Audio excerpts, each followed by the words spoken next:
Hello students. अपनी पिछली class में हमने चतुर्दशः पाठः समयस्य सदुपयोगः पढ़ा था और इसके हमने कुछ भाग पढ़े थे। चलिए अब आगे का भाग देखते हैं। आचार्य जो है बच्चों से कहते हैं, शृण्वन्तु अद्यावधि ये महापुरुषाः जगति प्रसिद्धाः अभवन् तेषां जीवनचरित्रस्य अध्ययनेन ज्ञायते यत् ते बाल्यकालादेव अहोरात्रं कर्मपरायणा आसन्, एकम् अपि क्षणं निरर्थकं नहि नीतवन्तः।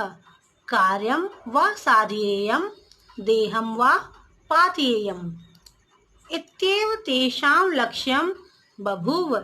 एतस्मात् एव कारणात् अद्यापि गृहे गृहे तेषां गौरवगाथा गीयते, आदर्श पुरुषाश्च मन्यते। यदि भगवान शंकराचार्यः अहोरात्रं परिश्रमं न अकरिष्यत्, समस्ते अपि भारते दिवानिशं न अभ्रंशयत्, स्थले स्थले विरोधिनां सिद्धान्तं न अखण्डयिष्यत्, तर्हि पुनः भारते वैदिक धर्मस्य प्रचारः न अभविष्यत्।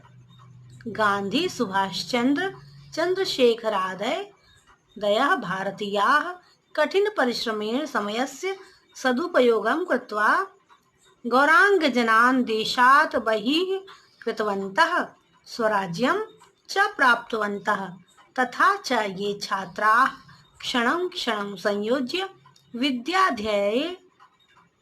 विद्याध्ययने समस्य सदुपयोगं कृतवन्तः, ते एव विद्वांसः उच्चनागरिकाः अधिकारिणः वा अभवन्।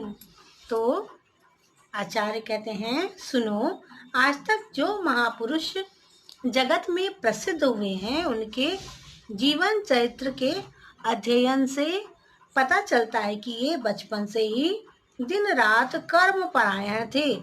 इन्होंने एक भी क्षण बेकार नहीं जाने दिया।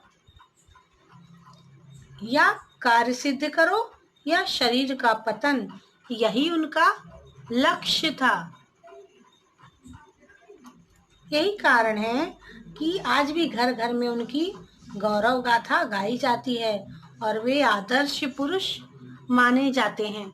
यदि भगवान शंकराचार्य दिन रात परिश्रम न करते, पूरे भारत में दिन रात न घूमते, जगह जगह पर विरोधी सिद्धांतों का खंडन नहीं करते, तो फिर भारत में फिर से वैदिक धर्म का प्रचार नहीं होता।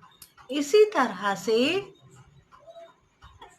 गांधी जी, सुभाष चंद्र बोस और चंद्रशेखर आदि भारतीयों ने कठिन परिश्रम से समय का सदुपयोग करके अंग्रेजों को देश से बाहर किया और स्वराज्य प्राप्त किया।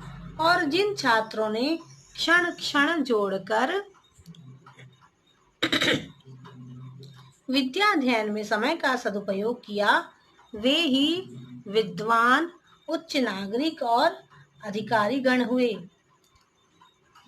छात्रा आचार्य प्रकृतिरपि किम समयस्य पालनम शिक्षयति। तो छात्र पूछते हैं, आचार्य, क्या प्रकृति भी समय का पालन करना सिखाती है?